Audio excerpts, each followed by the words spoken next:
everyone. It is episode 172 of Recotopia. My name is Chris Atkinson, joined by Aaron Dicer. Hidely ho, if at first you don't succeed, Arenos. Yes, that's correct. And also joined by Jeremy Scott. Hello, everybody. Hello. We'd also like to welcome chat who've come out here to watch us talk about movies on a Tuesday. We appreciate you coming out. Thank you so much. Let's start off with our small recommends. Jeremy, what you got? I got a movie that I have seen probably 4 or 5 times now, and I caught it a week or so ago again, and it still holds up. It's from 2012. It's called End of Watch. And this is a David Ayer movie, written and directed. David Ayer is probably best known today for the Suicide Squad movie or Bright. Yep, unfortunately. Prior to both of those, he has a solid history of writing and eventually directing Los Angeles-based gritty cop dramas. It's a big enough city. He made several movies in that umbrella, and they're all pretty good. End of Watch is arguably the best. It's Jake Gyllenhaal and Michael Pena as partners in the LAPD. The conceit here, if you will, is this is a found footage movie. The quotation marks need to be pretty heavy. They should be for every found footage movie. But Jake Gyllenhaal's character is a guy that, well, he just likes to film everything. And thank goodness he does, because we wouldn't have a movie if he didn't. We also have David Harbour and Frank Grillo, Anna Kendrick, America Ferrer. And basically, this is kind of a snapshot. I'm not sure how much time passes. We do see him and Anna Kendrick develop a relationship. I think they eventually get married. So we're looking at probably a year or more on the streets with these two guys. And the movie is more concerned with their relationship than it is any specific criminal storyline. And I just think it's really solid. If found footage stuff bothers you, maybe stay away. Otherwise, this is really well acted and really well shot, and nice dramatic ending. I just really like this movie. So that's my small recommend. Yo. I haven't seen it in forever, but I love it. I can second it, even though I haven't seen it since it came out. Yeah, I'll third it. I've seen it a few times, and I love it more each time. I remember when it came out, my big thing was, this is how you do a found footage movie. And what I mean by that is, you don't have to make every single shot found footage. Right. You can get the tension and interesting dynamic that comes with the idea that this was shot in universe, like the footage you're seeing was shot in universe. You can get all that and still make a great movie and use the occasional outside of found footage shots. You know what I mean? But it just seemed like at the time, especially when found footage was a craze, it was like, you know, that whole Cloverfield thing. It was just like every single thing you see was found footage, you know, from somebody who shot it while it was happening. And it's like, I know I'm watching a movie. Like, it's okay if you break out of that conceit and still use it. So that's one of the things I love about this movie. I think the performances are great, and the subject matter is intense and interesting, and and holds up. Interesting, like, you know, body cams, especially for police, has been this big, you know, issue and thing, and rightfully so. And there's some interesting commentary in here as well. So, yeah, it's good stuff. Yep. What do you got, Aaron? I worked my way through some 1940s movies this weekend, checking some stuff off the list. Watched 11 movies from the 1940s over this weekend because I didn't have anything else to do. You can do that because the 1940s, the movies were only 10 minutes long. That's right. That's true. Well, you say that, and, you know, most of them are 90. This one is just over an hour. It's a movie called Detour, and I really, really liked this. It stars Tom Neal as a hitchhiker who's just trying to get from New York to Los Angeles, as one does. And what happens once he gets picked up by somebody, and just kind of it feels almost Night Gallery, Twilight Zone, like that kind of feel to it, with the way things, you know, unfold in this. It's not necessarily science fiction, but it does feel like a character study amidst a growing list of occurrences that are happening to him. Your love for the Wrong Turn movies probably would play into enjoying Detour.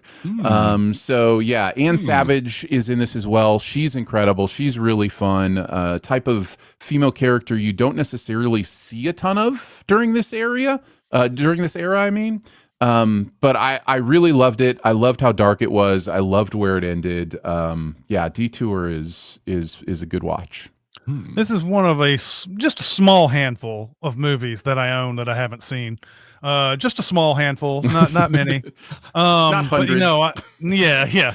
I bought this because I think Criterion was having a sale or something, and I was like, "Ooh, that looks interesting." So I will have to watch that now. I'm like, it's got an intriguing cover on it and everything. So I definitely will want to watch this at some point. So yeah, the only thing that doesn't have that the Wrong Turn movies have is scantily clad women, right? There's none of that going on. None of those. None of those. That's too bad. I'm out. She does get changed at one point, but I think it's in the other room. So yeah, there's none of that. Count. So. That doesn't count. All right. Let's see. My small recommend is actually something that I've considered to be a big recommend for a while, but I just happened to watch it and I was like, you know what, I will relay my love of this movie here, and that is 1997's The Game. This was David Fincher's follow-up to Seven, and it stars Michael Douglas in a character where he is probably, I would almost certainly, basically playing Gordon Gekko, but it's in San Francisco. And I feel like there's a lot of comment on Michael Douglas past movies and his past roles with this thing, because he's playing exactly the character we've known Michael Douglas to be since Wall Street. Like that's sort of what he is, what he plays from Wall Street all the way through the 90s. He's this rich guy. He's always unhappy about something. And I think it even throws a little, it's not as sexually explicit, but even throws some like Basic Instinct type stuff in there too. The movie being set in San Francisco is not a coincidence at all. So he plays this guy who's a rich dude. He's a businessman, a ruthless businessman. He is about to have a birthday. His brother, played by Sean Penn, gives him this certificate to this game company of some sort. And Sean Penn, who has had problems in his past, said that this company saved his life and that you should go and do whatever game that this game company has set up. So basically, Michael Douglas goes to this game company. They do a whole bunch of psychological tests and everything, and they sign him up. And they says, okay, one day your game begins. We're not going to tell you when that is, but this is you're in now. And then he goes home and he gets a call from somebody saying, sorry, you've been rejected for the game. Don't let this feel like this is on you or anything. This is nothing wrong with you or something like that. Of course, because this is a movie, that's all part of the game to tell him that he didn't, qualify for the game. And sure enough, he comes home and he sees like someone that looks like a dead person on his front porch when he gets home from work. And it's just a clown, and it's got like a key in his mouth and all this other stuff. As he continues, there's all this stuff that keeps happening. It's all this stuff is happening to him in real life. It's the game. But then he starts thinking, well, this game seems kind of dangerous. There seems to be like real things going on here that I can't control. And then even his brother shows up at one point saying, yeah, man, I shouldn't have gotten you into this and everything like that. So there's this really intriguing thing going on here with the game. I don't want to tell you any more if you've never seen this movie. I will say, though, it is the most ludicrous movie I have ever seen in my life. Once you go back and this movie starts rolling its credits and you start thinking back to all the things that happen in this movie, you will realize how fucking impossible it is. All this stuff happens in this movie. However, I can't change one thing about this thing. This is exactly how this movie should be. And so you know, if you've never seen this movie, if you're a Fincher fan and this one somehow eluded you, give this one a watch. It's a good movie. Game is so good.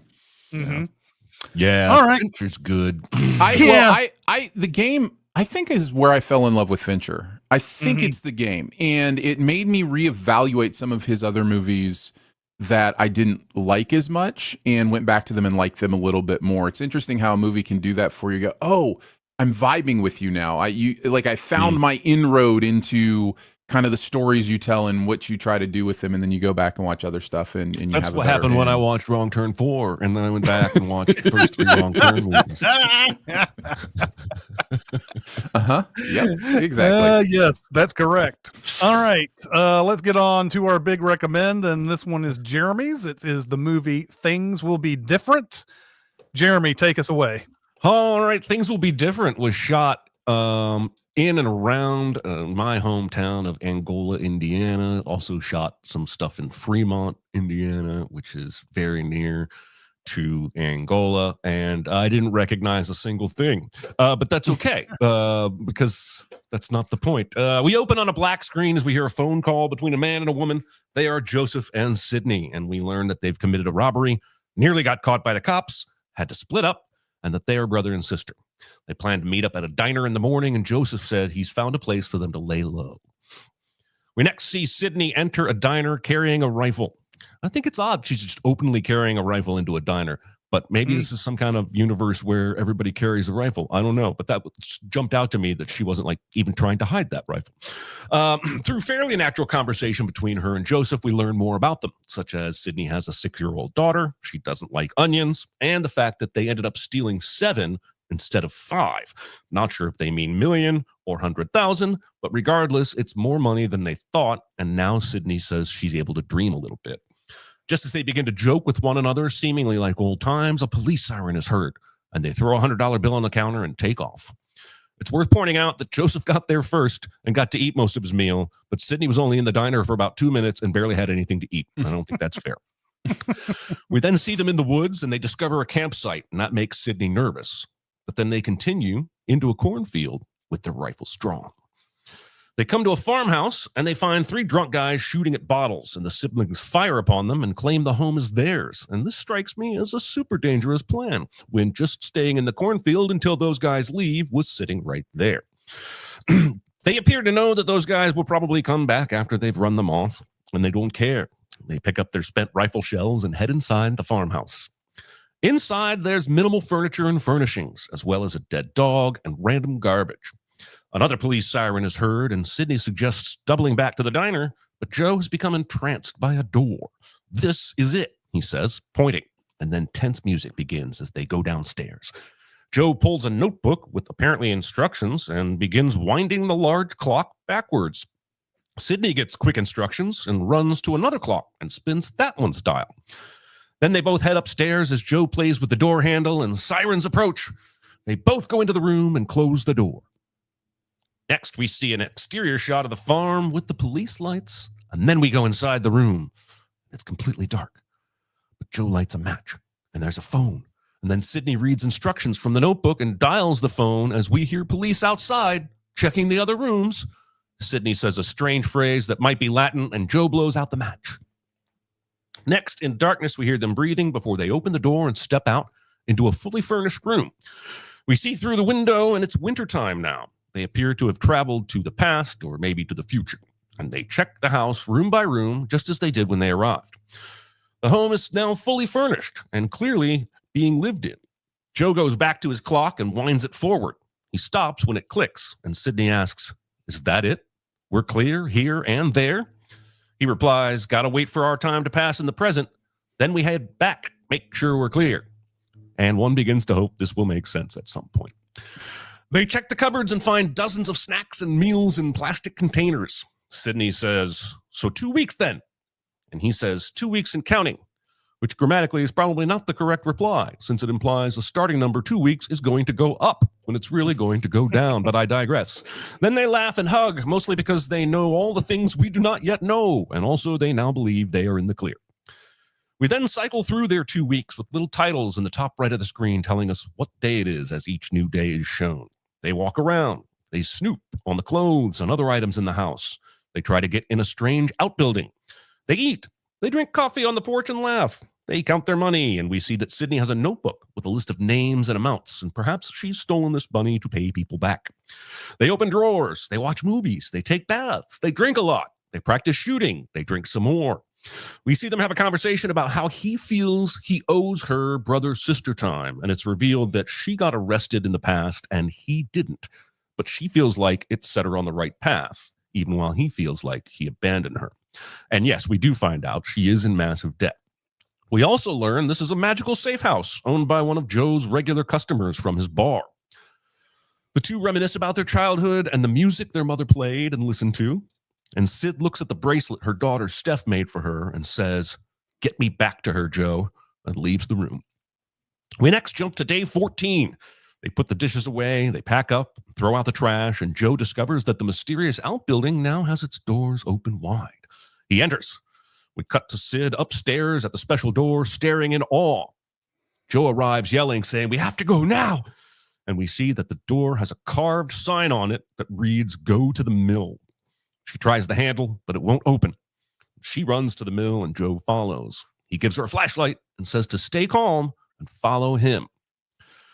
They go in and down some stairs and past a green bomb-looking thing. And anyway, they find themselves in a room full of church pews. It might even be a church. Yes, it is a church. At the front, there's a charred human skeleton with an up arrow carved next to it. They slowly approach. Carved into the pulpit is this message: "You are in the grip of the vice. I am the left side and another is the right. Give in or join them. Carve here to comply." And look, carving is creepy, but that shit is so time consuming. I bet it took hours. Anyway, Sid runs out and runs away until she keels over and starts vomiting blood, and it's pretty gross. She panics a little before getting up and returning toward the farmhouse and then collapsing. She wakes up in the farmhouse and Joe has found her and brought her there. She sobs lightly while she bathes. Joe tells Sid later that the watch on the corpse they saw in the church was the woman's watch who had given him the notebook. He says, "This isn't her place." Sid asks if they are safe, and he says, "The bar is clean. Everybody thinks I'm in Gulf Shores."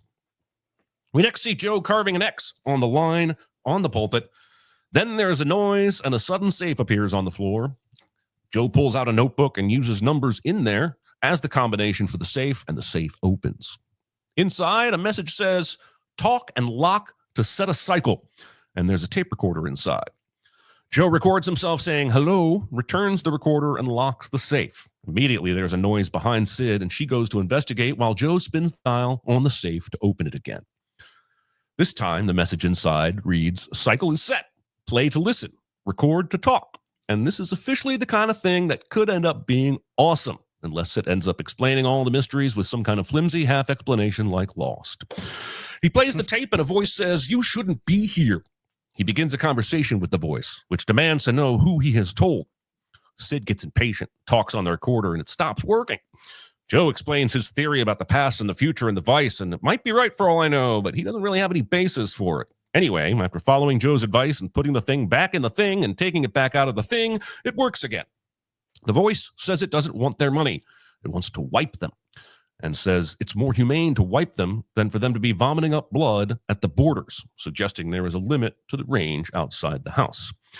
Joe then takes over again and boldly declares that the voice can't kill them because it needs them to make this vice grip work. Again, I have no idea how he has come to this conclusion, and I'm starting to remember the time I watched Primer.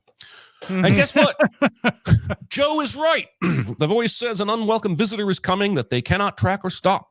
It instructs them to stop that person before that person gets to the door and then put their ashes where they currently stand in the church. And then they'll be able to be released at a time that is safe from harm and law. As Joe tries to tell Sid this is their only option, Sid pours a drink and then bluntly lays out a plan for them to see anyone coming toward the farmhouse. Then she says some cryptic shit like, "If we're stuck here and I can't get back to her, we are way past being done. Do you get me?" And I think she means that she's going to sever their relationship, but it's going to be difficult to do that with someone you are confined to a couple of acres with for forever. Anyway, Joe downs the rest of her drink and says they'll divide shifts when he gets back. And then she pours out the rest of the liquor. Where is Joe going? It's not important, because we immediately cut to the pair of them opening the safe together and getting 2 tiny little 6-shooter guns and saying, "Is this all we get?" And I wonder if they've forgotten their rifles. Joe hides one of the guns in the church and, in a not so subtle bit of symbolism, cuts his hand on a protruding nail from a piece of wood. He hides the other gun outside next to the weird chimney thing coming out of the ground. Anywho, why are they hiding tiny guns in weird places? And what about their rifles? Why don't they do some random Home Alone shit inside the house, especially outside that fancy door they're trying to protect? We see Sid stare at a picture on the wall of an old couple. Then we see the two taking turns standing watch. And I wonder if the movie just revealed its ending, that they are the old couple in the picture on the wall. Time will tell. Ha! Time! That wasn't on purpose. As we pan around the farm, winter changes to summer and the fields are full of corn, and then it's winter again and it's dreary and cold. And I guess they're here for a while. We then cut to day 352. Sydney's alarm goes off and she exercises, then opens the empty fridge, closes it again, then opens it to find it stocked, and makes a pretty terrible looking sandwich before going outside for her watch. We see Joe trimming his beard before she knocks on his door and he slides an empty plate out like he's a prisoner. Next, she practices using the bull hook weapon thing they talked about earlier, and I really hope she gets to use this thing eventually. Then she overhears Joe laughing and talking into the tape recorder. Then she's sitting by a fire. We then see Joe pull out and break the CD that's playing in the machine. He goes out to talk to Sid, but we don't hear what they say. We just cut to him inside a bedroom with a glass of liquid. He takes a sip, doesn't like it, but Sid says, "That's fine as is. Drink it." Then she lays out her theory about the vice from her research, which isn't really a theory per se. She's just learned that no one lived here after 1955, and that must have been when the vice showed up, and the vice used the land to bring people here and wipe them, but when the siblings showed up unexpectedly, it threw the vice for a loop or something. Honestly, the movie is either intentionally obscuring the real answers with this kind of dialogue, or it never really went too deep developing its own lore. I'm not complaining, really. I just sometimes like to be able to understand the theories the main characters come up with. It seems these two are just going with, there's a vice, and it's 2 people, one in the future and one in the past. And yeah, he actually derides her theory, and I'm kind of shocked, but also I'm suddenly Team Joe. He jokes about all the crazy theories she's come up with over the last year, declaring he believes their situation to be coincidental torture porn, which honestly might be the most accurate description of my relationship with my college girlfriend I've ever seen. Also, a great band name. But he thinks it's 2 people who don't care about Joe and Sid, but can use them since they've stumbled into this house. Sid then accuses him of working with the vice ends to fuck her over because she's heard all of his conversations with them. That's honestly a pretty insane take, but after being cooped up in a time-based farmhouse prison for a year, insane takes are probably likely. He screams and rants that he would never fuck her over again and breaks down in tears, and then she consoles him. Later, watching TV, he asks about their matching tattoos and if they would have stayed in touch if they hadn't gotten those, which is one of the dumbest questions I've ever heard. Later, Sid sees him carrying a box outside, but she does nothing. The box turns out to have a bunch of liquor in it, and he places it in the trash. Then he lights what appears to be a new candle in a room full of candles. And we see that he's basically down in that church begging the voices on the recorder to help him. And there are still 45 minutes in this movie. We next see Sid on the porch on watch, being viewed by someone with red binoculars, and it's ominous. But we cut straight to Joe in the church basement looking at his tattoo while playing with his 6-shooter. Then in a wide shot outside, the figure in the field approaches the farmhouse. The figure puts down a tiny boombox and lays down with a rifle. Suddenly, Joe yells, "Sid," and points at the gunman just in time for Sid to get out of the way of the shot. And just how the fuck did Joe know to come outside from the church at this exact moment? The figure then turns and fires at Joe, who races inside while Sid comes out with her rifle and fires but misses. They regroup inside. Sid tells Joe to lock the doors and draw them out while she holds the door upstairs. Joe goes outside, creeps around the house, and then sees the chimney in the ground where the gun is stashed. And Sid had asked where his rifle was earlier, and he said, "At my post," and I'm not sure where that was, but it's apparently far enough away that he decides to run for the 6-shooter at the chimney. I'm just going to keep calling that a chimney. I have no idea what it is. It looks like a ground chimney. The intruder fires at him 3 times and misses. Joe returns to the house, firing all but one of his 6 bullets to provide cover for himself as he runs because Joe is an idiot. Then, in one of the movie's coolest shots, we see Joe from inside the house, out on the porch, checking his gun as the intruder slowly creeps in from the left, behind Joe. But then, a floorboard creaks, and Joe turns around and fires, and we cut immediately to Sydney, upstairs, whispering, "Come on, where are you?" Then, like an idiot, she goes downstairs because she's afraid for Joe, and now the door is unguarded. Even more idiotly, she then goes outside. She hears static, leaves the porch to find the intruder standing over her brother in the snow.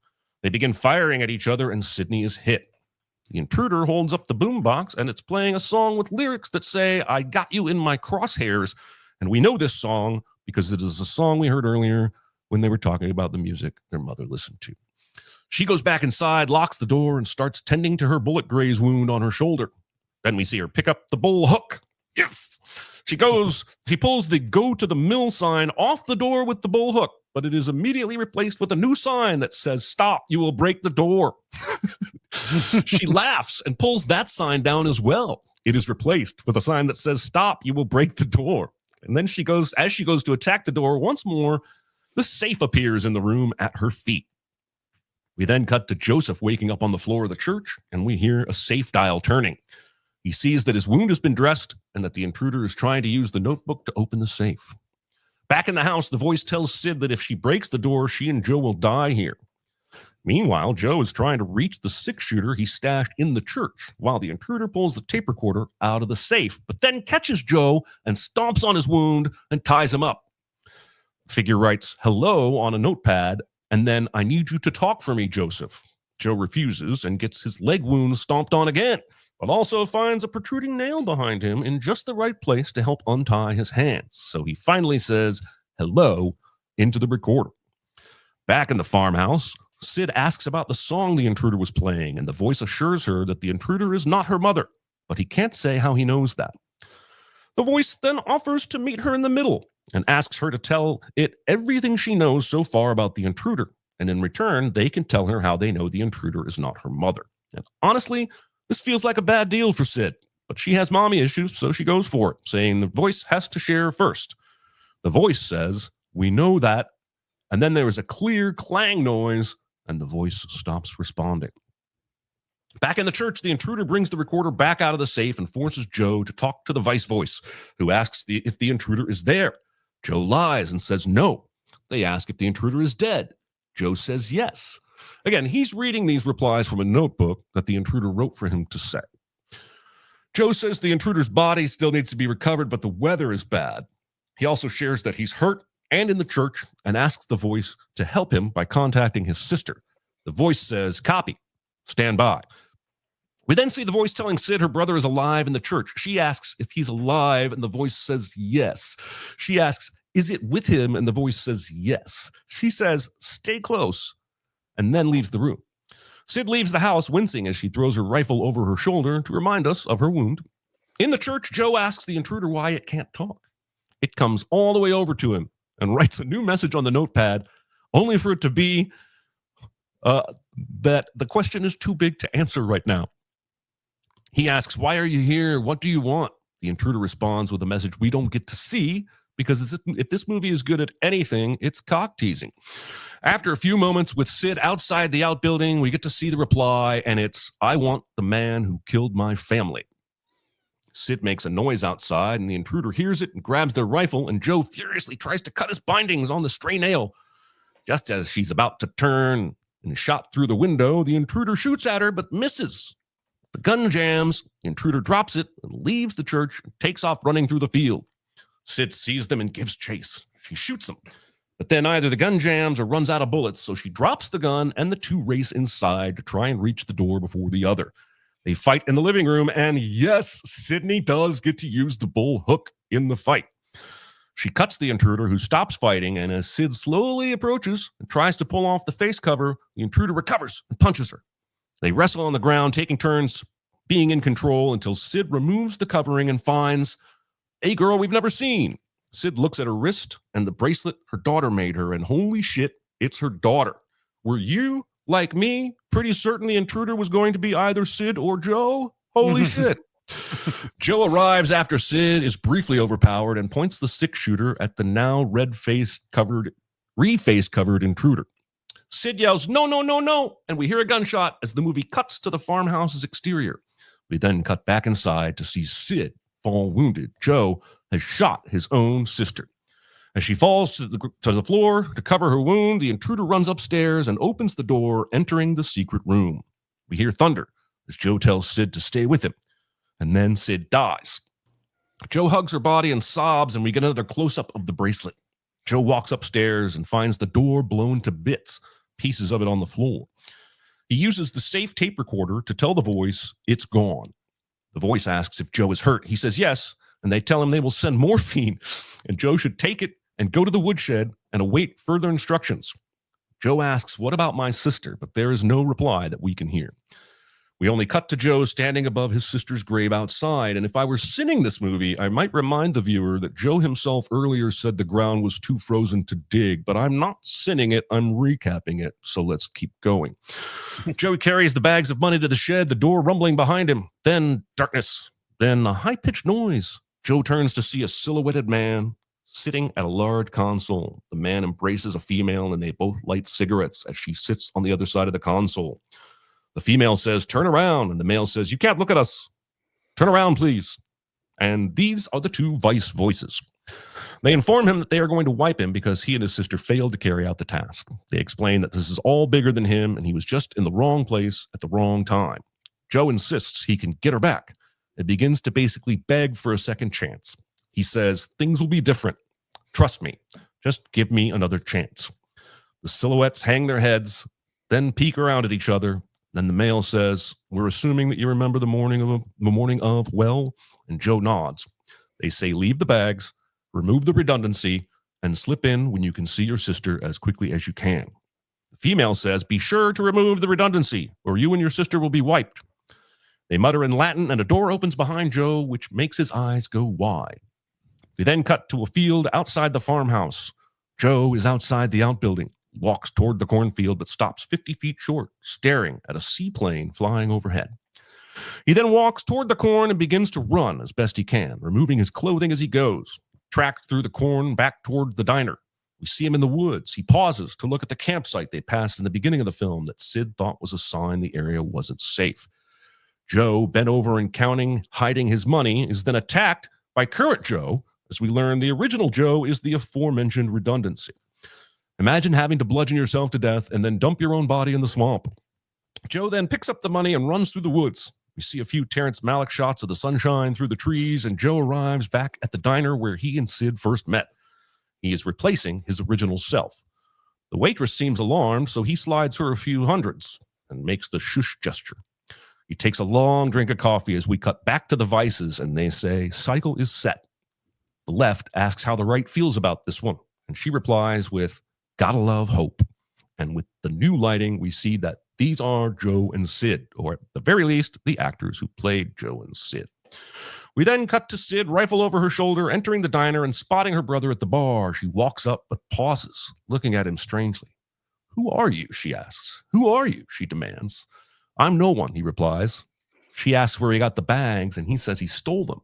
She asks about the man who had them, and he replies, "Long gone."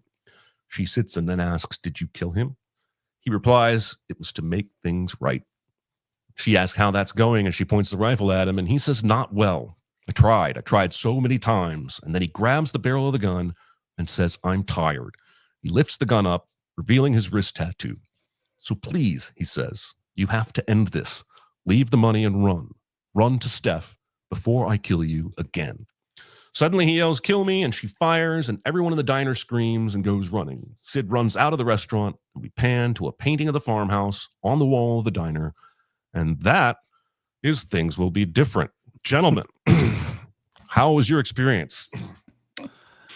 Okay, I watched this movie twice because I didn't understand everything the first time. I'm not sure I understand everything the second time. Do you understand anything? Because I have questions. Yeah, this is good. I think the remainder of the show will be questions about this movie. So my first question about this movie is, I understand that they're in the middle of a place where time really isn't moving. Basically, is that what it is? It's moving everywhere else, but in their world, it's not moving. There's no planes, no cars, no nothing. Yes. Whatever. And so they can't move in this time because they'll die. They'll vomit blood apparently. So I got the sense that this vice grip that they were in is a place where time doesn't really move all that much. I don't understand the 2 weeks that they have to wait because, okay, so if the idea is you've stolen money and then you went here to hide, I don't understand why you couldn't have just gone to the places that they said that they went. Like, why couldn't he go to Gulf Shores and why couldn't she go to Nevada and just hide the money somewhere and then come back 2 weeks later? I don't understand why you have to go through all of this to do that. You know what? It's possible the chat is smarter than us on this and they'll have an idea. Please help us. But I personally, that was the first thing that I didn't understand was the 2 weeks that they had to wait in this vice grip to come back. Because if you come back, are you coming back and they imply that they will have been gone 2 weeks when they get back. Mhm. So that means either they're going to be huge suspects in this robbery that they committed and they just aren't around, which I don't know how this isn't like Red Dead Redemption where you lose stars after a certain amount of time.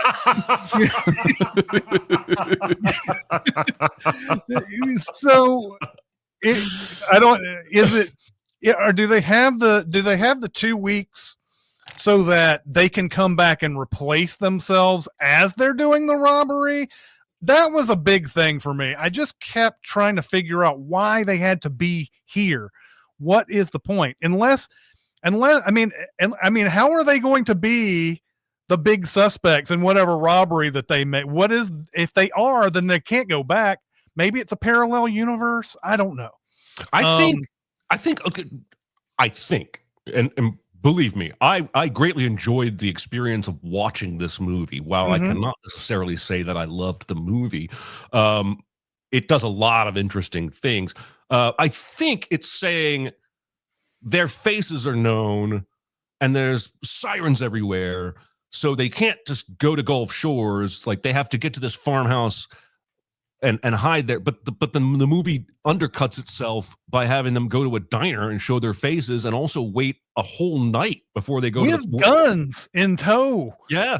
And so I agree. Like you said, like, this is just a normal thing. Yeah, this is just a normal thing. You walk in a diner with guns hanging off your back and all this other stuff.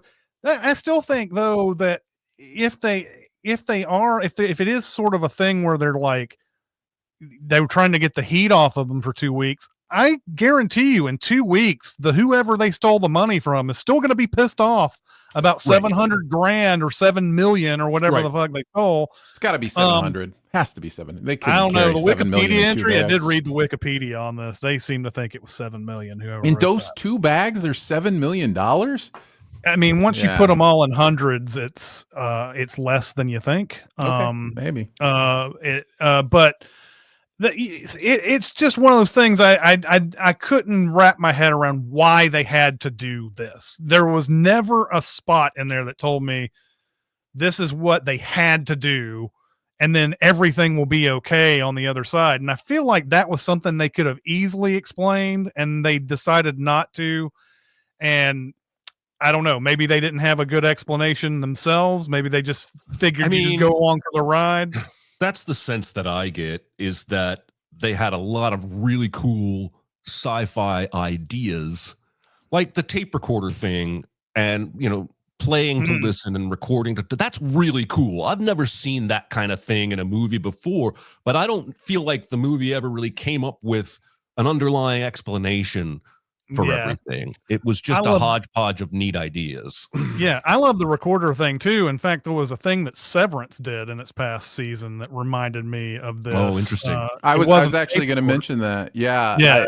I was going to bring that up and say Severance actually did it in a way that made sense. Like, I followed Severance and how they did that. This movie does not. None of it. Everything seems to be happening in like succession, even though they're going through time. Nothing needs to happen in succession. They don't need to cut off a conversation with somebody because another conversation is happening elsewhere.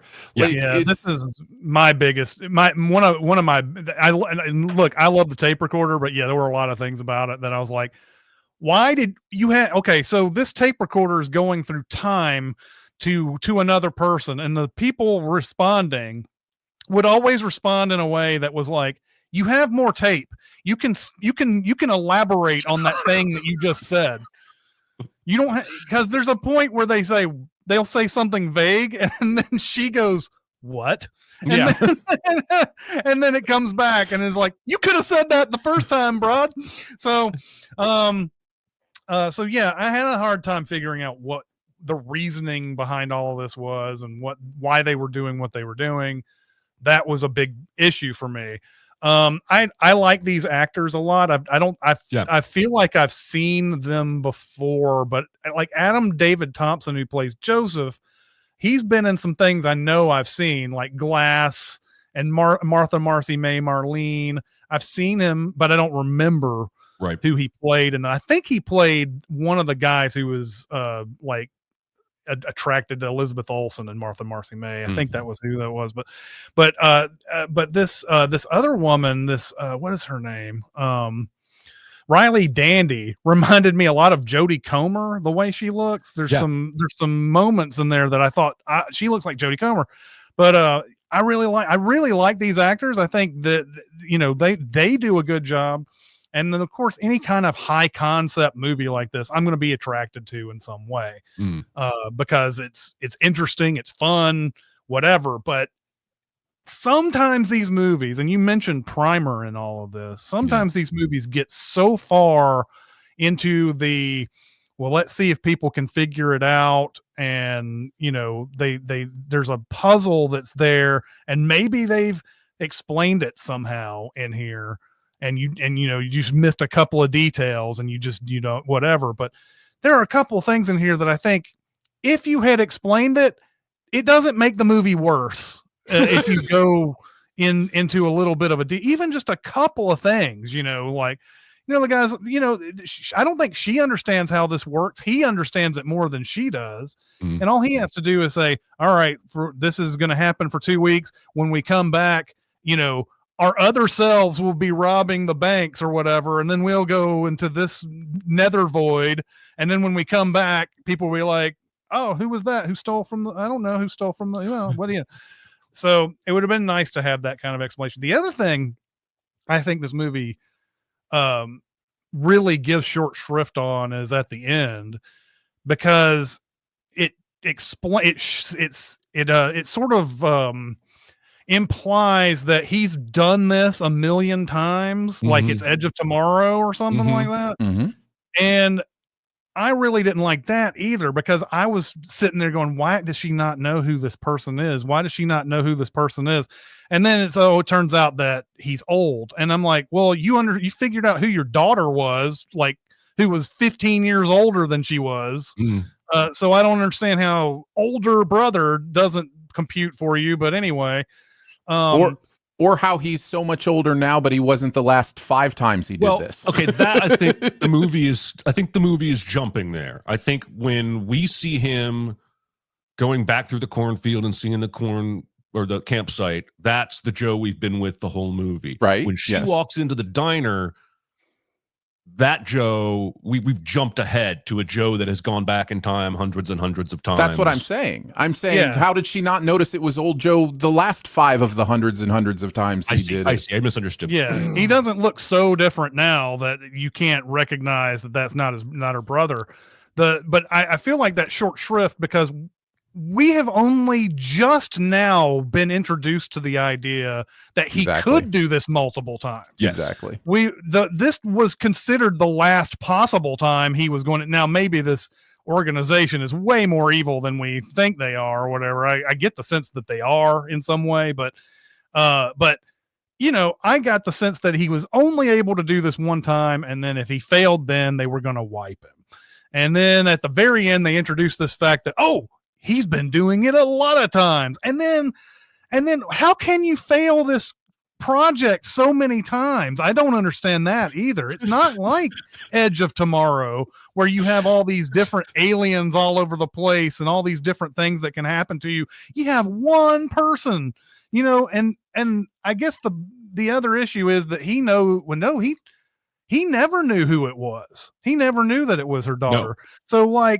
So if he knew that it was, maybe I could see him failing a few times because he knows how much her daughter means to her and everything. But anyway, that was a little short shrift thing that I thought at the very end. You introduced a concept at the very tail end of the movie that we didn't know about, and now we have to mull on that, and we don't even understand the rest of the movie. Anyway, I kind of liked it, despite the fact I didn't understand everything.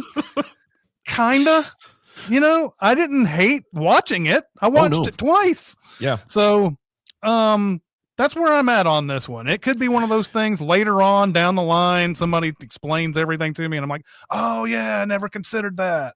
Anyway, I don't think so. There is no explanation. I think it's just, like I said earlier, a bunch of cool ideas thrown together without really, I even had the thought that they may have gotten the farmhouse and then decided, let's write a script. We've got this farmhouse we can use for 2 weeks to film in. Mm-hmm. That's what I guess I'll just start there. That's my thought is they were like, we're going to have this bubble farmhouse that sits outside of time. And that's just going to be the excuse, whatever quote unquote interesting thing we want to do. We don't have to explain it. It's a bubble outside of time in a farmhouse. That's the explanation. You gave me Paul Rudd vibes right there. Man, I wish I could have enjoyed this movie like it seems you two were able to do. I was frustrated the entire experience. Well, I shouldn't say the entire experience, because at the beginning I'm thinking, oh, okay, let's see how you formulate this, explain this. And it never does. It never finds any answer. They wind the clocks. What the fuck is that about? There's so many places they could have stopped and given us 2 sentences of explanation if they had explanation. That's which, what I'm again, saying. I'm telling you they don't, in my opinion. But I will expound on what you were saying, Chris, about the ending, which I also found very, very anticlimactic. Not just because it introduces the Groundhog Dayification of this journey that he's been on and short shrifts it, but because it doesn't do anything with the daughter either. It just introduces her and she runs through a door and it means nothing. It means absolutely nothing. I really loved that reveal because I genuinely did. The whole time I kept telling myself, well, this intruder is going to be Joe or Sid. Right. And I went back and forth on which one. I even said to myself, they haven't even shown us any other actors. Like, to show us a stranger at this point would be bad. But then I love that reveal. But then, like you said, it's completely wasted. It's completely pointless. It means nothing. And that's annoying to me. And so, that was very frustrating. But I feel like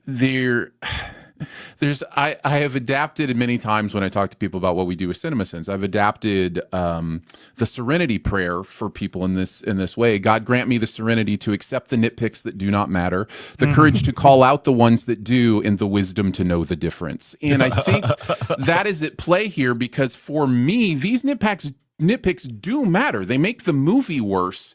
To have everything not make sense, or I shouldn't say everything, but so many things not make sense or not be explained, or whatever the case may be. That I think it's so appropriate that we were talking about The Game earlier, because that's a movie where the nitpicks don't matter, because there is a grounding foundation to what this movie is doing that you can play along with and understand the foundation of it, where there's just no foundation here of in a sci-fi kind of way. I think the movie is trying to say something about the cycles that we find ourselves in and our inability to escape them. I think that's what I think you're right. I think the title of the movie, some of the things we're seeing, and I just don't think it ever really finds a way to make that grounded into the movie in a way that makes you feel it or makes you understand it. Especially when the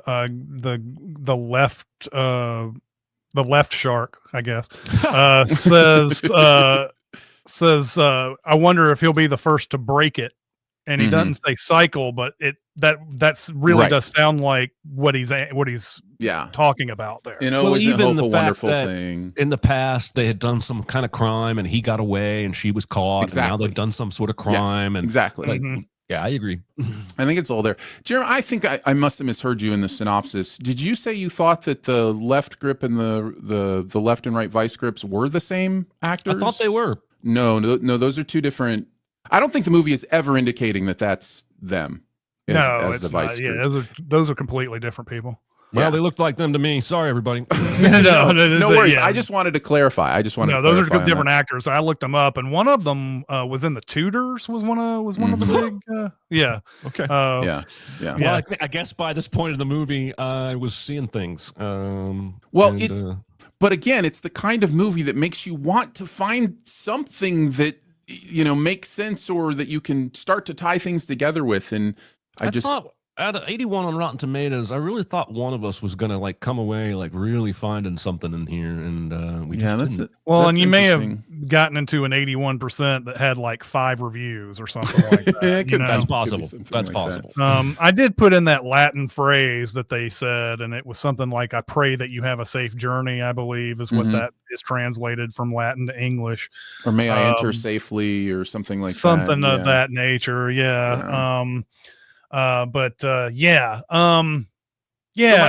my final thing, I want to finish with the good, which is I do think there's some interesting filmmaking going on here. I think like there's a beautiful backlit shot of the vice grips that I was just like, oh, that's a cool visual. I like that visual.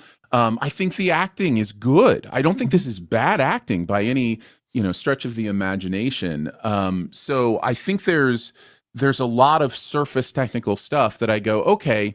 And there's also the thing of, you made a movie, man. Like, good job. Like, these independent kind of films are like, a lot of times feel to me like I want to root them on a little bit more, because making movies is hard. It's hard to make them. I just wish, for my experience, specifically, that there was some cohesion to the themes and ideas in the sci-fi thinking of these things, because it really does just feel like, oh, it's a house in a bubble, and that's just going to explain everything.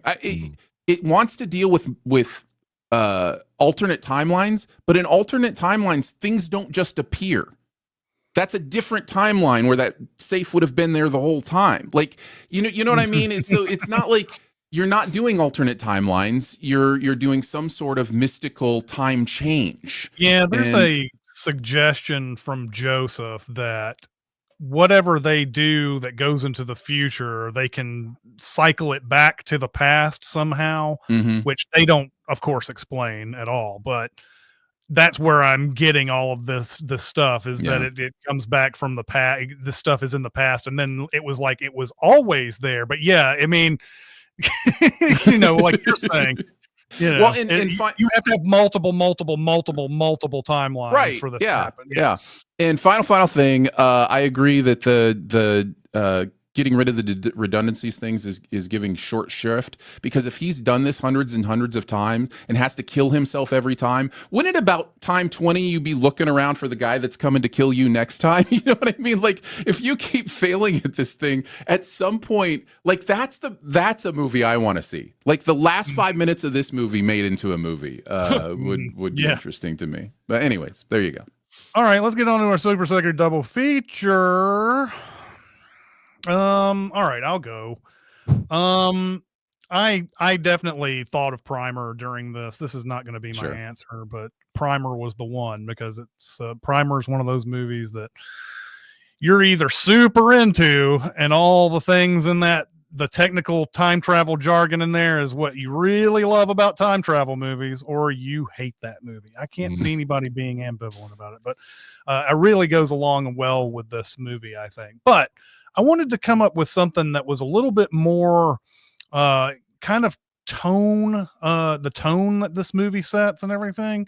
And it also has time travel at the center of it, but you will be debating whether or not time travel actually exists in this universe. It's a movie called Sound of My Voice, in which 2 documentary filmmakers go into what they believe is a cult run by someone who claims that they are from the future, and they spend a lot of time in this cult trying to infiltrate it and trying to figure out what's going on and everything. So this is the type of movie that I don't want to explain too much about. So go and watch it. It's really, really good. It's only got a 6.5 on the IMDb, but it's really, really, really good. So it goes along well with this one as well. So for my double feature, I may be breaking a rule. I don't know. It was never told to me as a rule, so we shall see. But I don't think it's ever been done before. But I'm going to talk about a TV miniseries as a double feature for this. It's a 3-episode miniseries.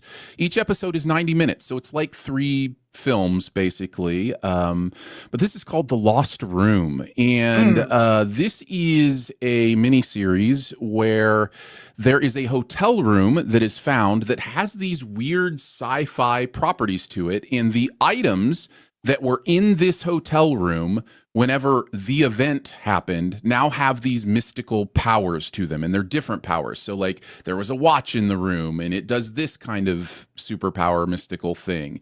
And it's kind of about the mystery and discovery of how this happened, what's happening. It also involves looking for a daughter, trying to get back to a daughter, which I found interesting as well. Played by Elle Fanning, by the way, very young Elle Fanning in this. And it has Kevin Pollak in it, who I always love. I think he's great. Juliana Margulies. So it's got a good cast. It's really interesting, and it feels like nobody saw it. Like it feels like it just came and went, and heard of it. nobody knew about it, and it was one of my favorite things that year. So it's a 3-episode miniseries. It is available to stream on most free streaming platforms like Plex or Fubo or whatever they are. It seems to be on a lot of them. Tubi. So yeah, there you go. We don't have any rules for the super secret double feature. I think I had one for The Wire, the 4th season of The Wire There you on go. one of them. Nice. I can't remember what that one was for, but I remember there being something about, it might have been Spotlight or something like that, where it was talking about the newspaper rooms and everything like that. But yeah, that sounds intriguing. I definitely want to see that. Yeah, I highly recommend it. All right. The homework for next week. It's Aaron's turn. What do you got, Aaron?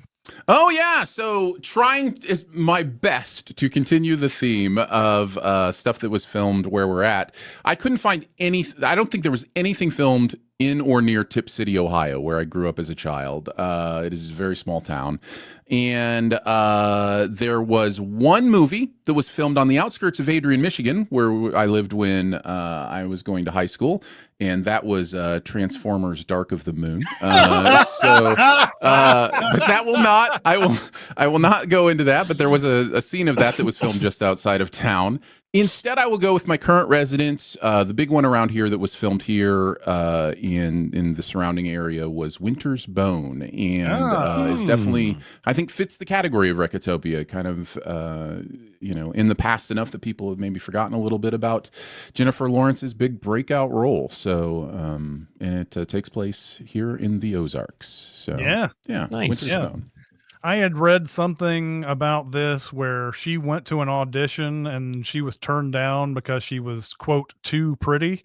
And so then I think she got a second audition or whatever, and she apparently walked through New York for like a couple of hours to get to the next audition, and she looked all sweaty and like dirty and everything. That's amazing. And that's how she ended up getting the role, was because apparently nobody can envision you being dirty and whatever if you're too pretty or whatever. I don't know. All right, that's gonna do it for this week. Thank you, chat, for coming out. We appreciate it so much. And you guys had a lot of good super secret double features listed in that any one of those would have been good. But anyway, thank you for coming out today. That's going to do it for this week. We'll see you next time. Bye, guys. Bye.